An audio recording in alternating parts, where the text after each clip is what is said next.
We're live. Hi everyone, Persephone Crestonwoodsie here, and welcome to the Storyteller's Corner, episode 34. With me is October. No, you're just gonna rub your face all over my laptop. Really? You're gonna do that? Fine. I see how it is. Oh my goodness, you are a very silly kitty. Very, very silly. So anyway, happy 4th of July to everyone. I hope you're all are having a great day, and I hope you guys get to see lots and lots of fireworks today. October, why? Cat cameo, everyone. Cat cameo. Wouldn't be one of my live streams if something crazy wasn't happening. So, yeah. So I know it's been a while since I've done one of these. I've just been really busy with work. But I'm here now. So, let's talk about bad guys. Bad guys ultimately make a good story. You can't have a protagonist without an antagonist to give them hardships and to test the character's mettle. A good villain makes a good movie, and of course a good hero does as well. But if there's one thing that's certain, there is one bad guy who takes the cake, if you will. Sure. We've got classic Disney villains like Maleficent, Ursula, Jafar, Hades, Cruella de Vil, Dr. Facilier, Tamatoa to an extent, the Horned King, the Queen of Hearts, etc., and so on. We have Sauron, we have Professor Again. We have all sorts of different villains. You know, feeling, hi Reptile, welcome. It's okay, I get that. October, and despite the insistence, October is not a bad guy. She is just very cuddly. She is a very good kitty. In this house, we love our cats with their cinnamon dusting and their magic white toes. So yes. But yeah, we have all these villains, but it's safe to say that there's only one that takes the cake, and I'm of course referring to none other than the devil. She must love you so much. Well, she's very affectionate. She's actually rubbed her face against mine, which cats have scent glands in their cheeks, and so that's how they scent mark. And also, if they headbutt you, that is also a sign of affection. That and the slow blink. But anyway, so could you not? No, don't eat that paper. Don't eat that paper. Anyway, but as I was saying, the number one bad guy, the very first bad guy, is the devil. The father of lies, the bringer of the fall of man. Listen to the talking snake, eat the forbidden fruit. That devil. Now, the devil is quite the subject. Again, he is the original bad guy. Personally, best Disney villain is Hades from the 90s Hercules film. Yes, he is a very good villain, but the ultimate villain, the very first one, was a devil. Yes, this is my finger. My finger. Why do you do this? Why are you like this? Just a bunch of cat cameo doing this live stream. But anyway, as I was saying, the devil is quite the character. He cannot create, he can only manipulate things. The reason why he fell was he tried to imitate God, which that turned out poorly.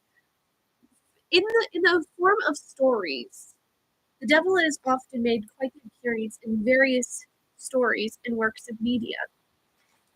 For example, there are quite a few fairy tales where the devil is either a side character or the actual antagonist. And why are you like this, October? Why do you do this to me? Anyway, but for example, some fairy tales, including the devil, are the devil's city brother. The Snow Queen mentions demons who created the mirror that made everything beautiful look ugly. There's the girl without hands, the three apprentices, the devil's grandmother. Oh my goodness, your tail, October, your tail. I swear, your tail. Anyway, but yeah, there's the devil's grandmother, the juniper tree, and bear skin. And of course, there's the famous piece of literary work called Paradise Lost, which is kind of like biblical fan fiction, I want to say.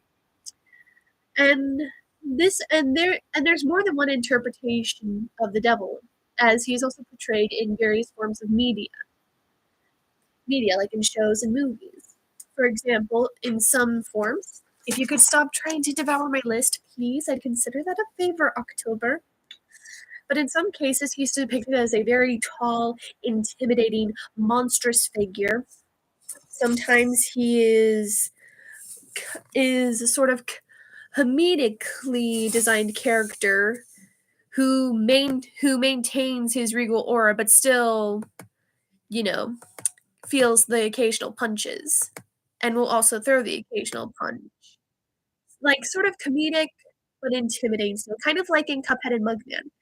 And in some cases, he is portrayed as a well-dressed, sophisticated gentleman who naturalistically talks in an eccentric manner, like the devil in the Netflix series A Tale Dark and Grim, where the devil was voiced by Adam Lambert. I love that series, and I think Adam Lambert did a great job with that role. But there are always the same themes of being sort of a con artist trickster type that you shouldn't exactly trust. Those key elements are always still there. There go my speakers. It wouldn't be one of my live streams if something wasn't going wrong. Now, you guys can all hear me, right? I want to make sure everyone can hear me. Can you hear me? Okay. Edgar Gibson. Hi, hello. Can you hear me? I want to make. Okay, good. Good. You guys can hear me. Okay, that makes me happy. Okay. So, yeah. Regardless of what media you look at, the elements of deal making and soul collecting and the untrustworthy sort of aspect of the devil always still remain. And then, of course, there's the song "The Devil Went Down to Georgia," where the devil is beaten by a fiddler named Johnny. Now, while these interpretations of the devil are intriguing to read and to see, I do think that it is very important that one is able to maintain a firm grasp on the discernment between fiction and reality when it comes to figures such as the devil. And for those of you who don't know what I mean, I invite you to seek out and read a copy of The Screwtape Letters by C.S. Lewis. But yeah, the devil is always an intimidating figure in many of these fairy tales, but there are some stories in which the devil, in fact, doesn't get his due. In fact, the devil is outwitted, and there are quite a few stories of the devil being outwitted by mortals. And I happen to have one such fairy tale. Now, I mentioned that I would be with the start of this series. I mentioned that I'd be reading fairy tales from all over the world. And since it is the 4th of July, I thought it'd be very fitting to read a fairy tale from America. And I have just the book for it. It is a collection of American fairy tales titled as such. Now, for some of you who are wondering why the book looks like it looks somewhat burnt, that's because this book belonged to my mom when she was very young, and she lived in South Dakota. And when she was a little girl, her house caught fire, and this was one of the books that she was able to save. Another item they were able to save was a music box that I've had ever since I was small. But yes, this book belonged to my mom, and then she gave it to me. But yeah, this book survived the fire. Now, this book has got illustrations. I don't know the authors. I don't believe they're mentioned, but this is a collection of different fairy tales from America. And I have some more. I have another book full of fairy tales, American fairy tales by Frank L. Baum, which I might read. There I go, my speakers again. Here we go. Now, feel free to make commentary, but this book does have illustrations, some very pretty illustrations. Like, I'll show you some of the illustrations. Just give me a sec. These are from different parts of the fairy tale, but these illustrations, I think, are really pretty. and this book is very old.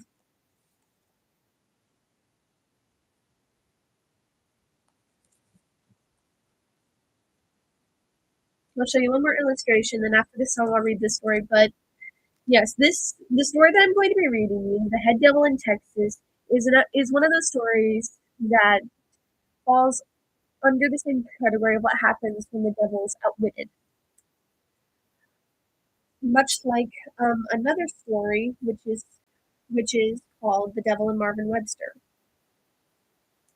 Oh, here's another really pretty illustration. The illustrations are all really good here, so I wanted to choose them. Here's another illustration from this book. And I haven't read this book all the way through. And then here's what the back looks like.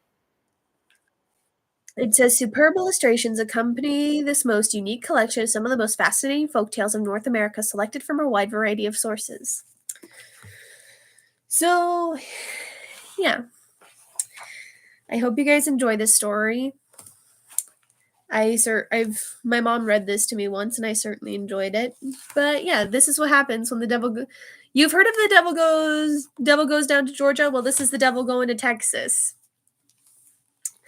I don't know. Maybe since he lost that bet with Johnny.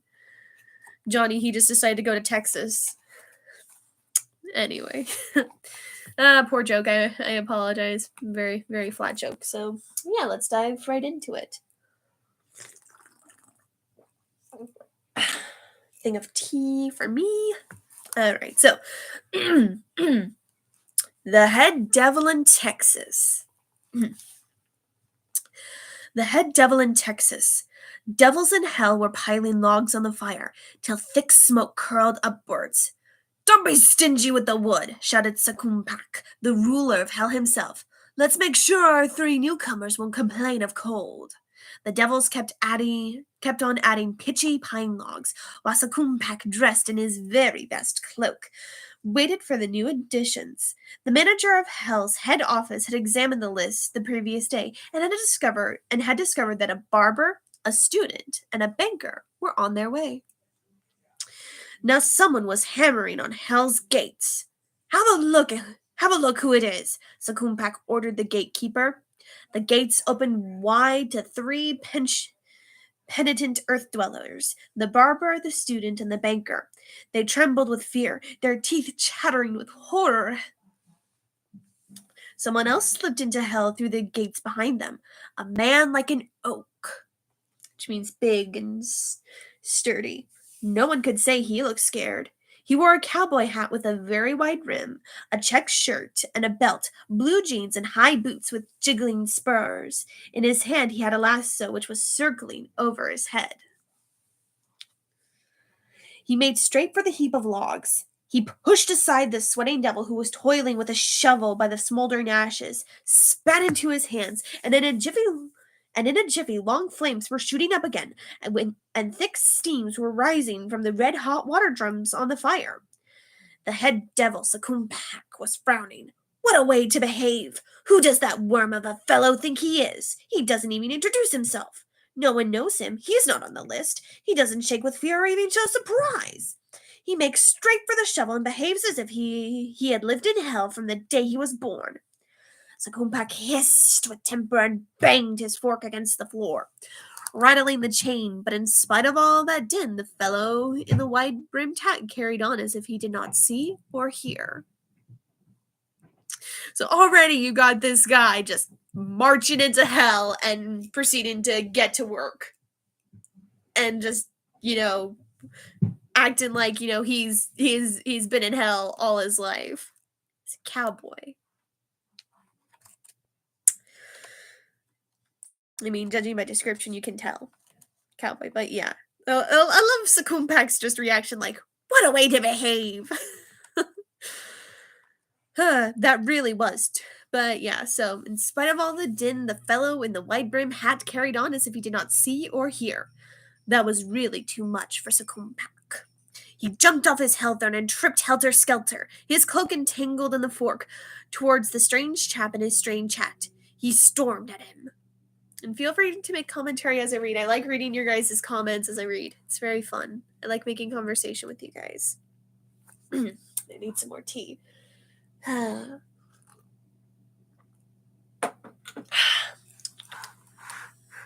Alrighty. So Kumpak jumps off his throne and storms up to this guy. Stormed at him. Put that shovel down, you idiot! Don't you know you have to introduce yourself to me, the ruler of hell? Or do you expect me to send a messenger to Earth to find out who you are? These certainly are strange manners. The fellow with the wide-rimmed hat did not even look up, but shoveled on, throwing away the ash and putting back fresh logs till the water drums moaned with the heat. Have it your own way, Sakumpak gave in and with a wave of the hand. Have it your own way. If you insist and stay with the shovel and with the axe, tend to the fire. You certainly have ample strength for it. But tell me at least who you are and where you come from. I am dying with curiosity. Why should I keep it a secret? The man in the hat at last spared a few words. I don't have to be ashamed of my name or of the work I do. They call me Billy Philly. That's because I used to deal in horses. I had plenty of dollars to pocket with no trouble at all. But I lost a lot at cards and had to go about begging round farms. But nobody wants to employ me. They say I'm a lazy fellow. Me. Lazy. So here this fire I am to show you what a worker I am. And here we have a picture. An illustration. There you go. Illustration. Along here. Alrighty, So he just this character very interesting. Like all of this is interesting. So let's see. So Kumpak was shaking his head in astonishment. He never had such a fellow in hell before, and he pried further. Where are you from, Billy Philly, that you don't seem to mind this hellish heat? Billy Philly replied, Where from? Why, I'm from Texas, of course, from the most beautiful land under the sun. Have you ever been there? I'm sure you'd love it. The head devil shook his head, for he never had the pleasure of visiting Texas, and immediately pummeled the chap with questions. How could he get there? Where does this land lie? What does it look like? Listen, then, the fellow in the white hat agreed, and I will explain a lot to you. Sakumpak filled his fiery pipe. His servant, Thundersack, poured him a glass of chopped nails with pepper and paprika, and then he was ready to listen to all Billy Philly had to relate about Texas. So another concept of the devil having a peculiar diet. A glass of chopped nails with pepper and paprika. I don't think I'd enjoy that very much. Alright, so listening to all Billy Philly had to relate about Texas. So Kumpak listened, puffed, sipped while Billy talked, and then ended with, It might well interest you that the Texas folk are very hard working. They are real demons for work, always on their toes, and they never let the grass grow under their feet. When the head devil heard this, he came to life. That would really be something. To have in hell several such workers from Texas, some such as Billy Philly. Then his subjects would not need to work, would have more time to spare, and so could lead to a greater number of people to go astray, to commit sin and injustice, and lead them towards hell, along the path paved with such intentions. Just one thing, Billy Philly, Sakumpak remarked, scratching behind his ear. You mentioned that all over Texas cows graze in pastures. I can't imagine what a cow looks like. I've never seen one. You'd recognize a cow easily enough, Billy Philly pacified Sakumpak. Actually, it resembles you quite a lot. It has horns, long like yours, and also a tail. Don't worry, you'll soon make friends with the cows. I've read this story before. I reread this just to make sure. But oh my gosh. I know what's coming. Oh boy. Alrighty. Don't worry, soon you'll make friends with the cows. During the night, Sakumpak tossed and turned on his bed of red-hot cinders. He simply could not sleep. He was so excited. The following day, long before the hell alarm clock sounded, Sakumpak, the ruler of hell, was already opening the fiery gate and rushing to Texas.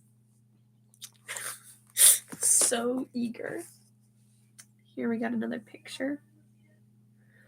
And I apologize for the noise. My mom's making 4th of July stuff for the big 4th of July party we're going to. I'm super excited. My uncle bought more fireworks than last year. I'm excited. Anyway. Okay. So yeah, he just opens up the gates and goes all the way to Texas. Like you do. It be like that sometimes. It was a hot summer's day, and Sakupak reached a great pasture surrounded by a river. By then he was so thirsty that his tongue stuck to the roof of his mouth. There wasn't a tree, even a bush in sight under which he could hide his head, which was burning from the hot sun. Fine dust, flying in circles over the earth, was getting into his ears and eyes, choking his throat. Fat flies squatted upon his perspiring backside, biting it hard. Mosquitoes buzzed and nipped, and Sakumpak snorted and sneezed, coughed and wheezed, sizzled and seethed, sweating like mad, his hands and tail whizzing to left and right, but it was no good. The sun mercilessly poured its boiling flood upon the earth. The dust hung like a thick curtain over the pasture. The hot wind breathed upon Sakumpak like an open stove, and those flies were as painful as fiery stabbing arrows.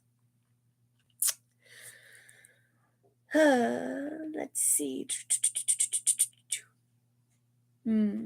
Suddenly Sakumpak glimpsed a muddy brook which slithered through the pasture between the bushes, and those bushes were full of red berries.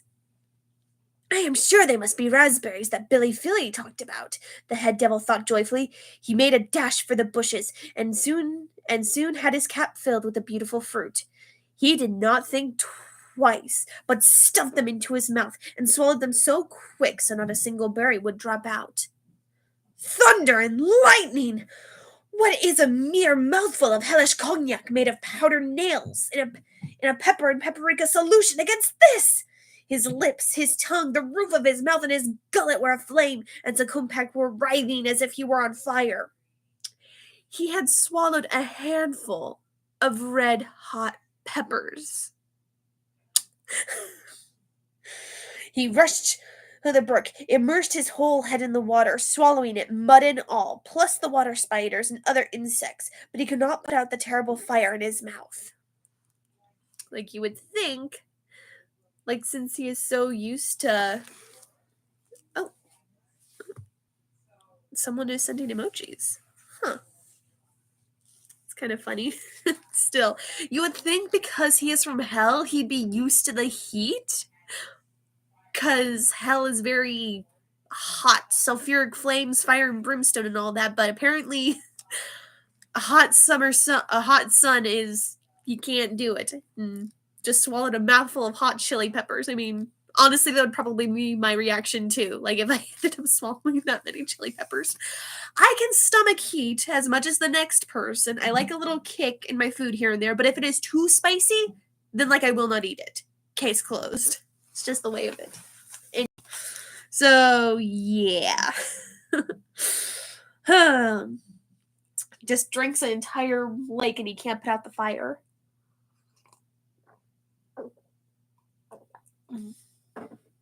Alrighty.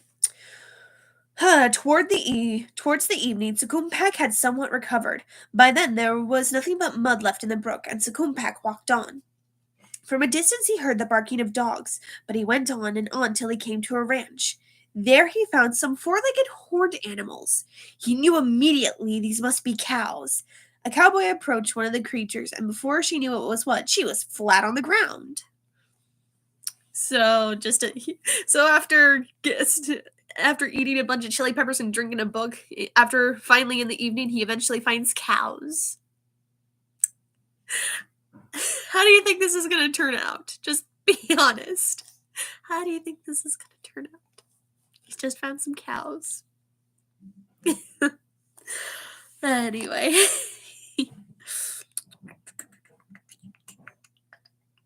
Okay. So, yeah, Cowboy goes over to the cow before she knows it, she's on the ground. The ruler of hell was quite astonished. I must find out how this is done. Such a feat might come in handy in hell, thought he. He came to the cowboy and asked, Could you tell me, friend, how you managed to down that cow? The cowboy raised his head and saw this smartly dressed, polished gentleman. He smirked slightly and explained, "It's quite simple, really, sir. All you have to do is twist the cow's tail and she lies down flat straight away. Could I have a go?" "Oh boy." "Help yourself, by all means." Sakumpak stepped to the cow from behind, grasped her tail, and twisted it hard. The pain made the cow's eyes bulge. She bent her hind leg and whop!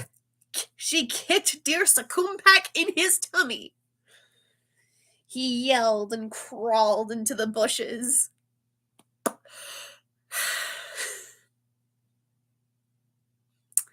Clearly, this cowboy knew what was going on. I think he might have known that it was the devil.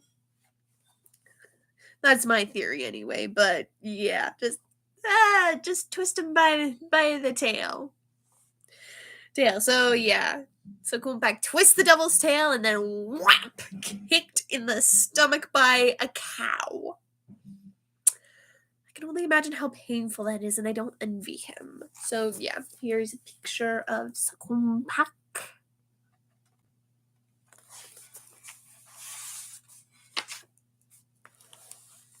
This is a very short fairy tale, but we're almost done. He stayed there for some time, sighing, moaning, and fuming. In the night, when the dew freshened him up slightly, he managed to stagger to his feet and slink back to hell.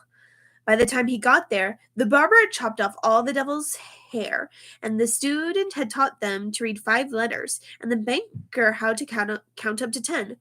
Only Billy Philly was still by the fire, piling on logs and shoveling away the ashes. "Why didn't you tell me," Sakumpak complained, "that those cows kick so hard?" "Be glad you didn't get kicked by a horse.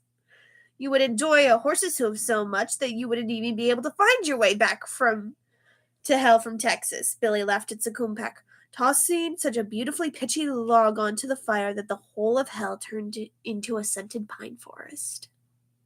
And that is the end of the story, and this is the illustration that it ends on. It's very pretty, very simplistic. I like it. But yeah, so that was The Head Devil in Texas. Again, it's a very short story, but it falls under the category of what happens when the devil takes a punch, or in this case, a kick from the cow.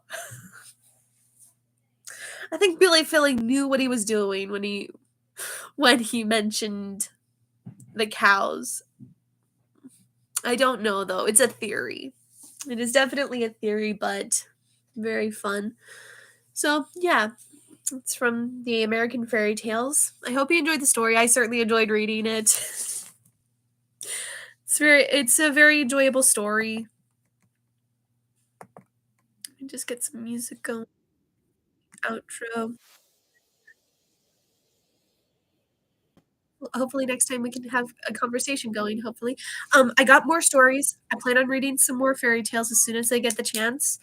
My work schedule is just very busy, and I'm also working on the Tales from the Order series. I'm almost at the halfway point. I'm gonna see if I can make the werewolf patient girl ASMR, and then I will move on to episode 7. I'm trying to draw these patients in advance, so it makes it a little easier and a little quicker for me to get videos out to you guys. Because a lot of you seem to really enjoy this series that I'm making, Tales from the Order, which I'm glad you guys enjoy. It makes me happy. Once I get done with that series, though, I will be open to taking requests again, and I got some ideas of my own. And on top of all this, my work schedule, I finally got my editing software, and so I'm now editing my book, Tales by the Fire. So once I get it completely edited, I'm going to publish it on Amazon. So yeah, I'm excited. I'm really happy that I finally gotten my editing software. So far, I have managed to edit the prologue to my book and the first fairy tale. So that's where I'm at currently, and it's just balancing everything else in between. So yeah, that's where I'm at currently. Again, thank you so much for coming to this live stream. I hope you enjoyed the Head Devil in Texas, and great. Yeah. I got lots more stuff planned for you guys. And yeah, I got a 4th of July party I'm gonna be going to later today. My uncle bought more fireworks than last year, and he's bought at least 2 or 3 bricks of the big sparklers. So yeah, there will be fire. There will be explosions. There will be. I'm very excited for this. And no, I'm not a pyromaniac. I like fire. I just don't like fire when it is out of control and burning forests and such. But still, I'm excited for the fireworks. I love fireworks. I love sparklers. I'm super excited for today. Anyway, yeah. I hope you guys enjoyed the fairy tale. Thank you so much for all your love, your comments, and support. It really does mean the world to me, and I'm glad you guys enjoy the content that I produce. And yeah, thank you so much for coming, and I'll see you on the next one. Bye! Happy 4th of July, everyone!